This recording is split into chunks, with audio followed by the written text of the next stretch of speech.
Ty si, Ruth, nevieš predstaviť, čo to znamená byť mužom. A už vôbec si nevieš predstaviť, čo to znamenalo byť mužom pred 100 rokmi. Ty si nevieš predstaviť, aké veci naprieč históriou muži boli nútení zvládnuť. Tá tvoja najhoršia predstava, ktorú budeš vygenerovať, je len 1% z toho, čo tí muži museli zvládnuť. A ty povieš, že všetko išlo automaticky. Nič nešlo automaticky, Ruth.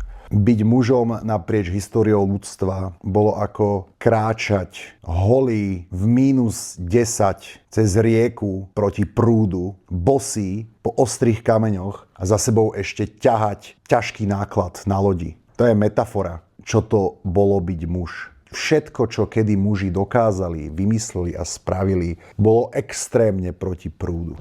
Všetko bolo hrozne ťažké. Ty si nevieš ani len predstaviť, Ruth, čo to je. Aj dnes si to nevieš predstaviť, ale v histórii už vôbec nie. Ty si nevieš predstaviť, akú strašnú ťažobu títo muži museli uniesť. A tie ženy v tej dobe im boli veľmi vďačné, že to robia tí muži a nemusia to robiť oni. Oni im boli veľmi vďačné.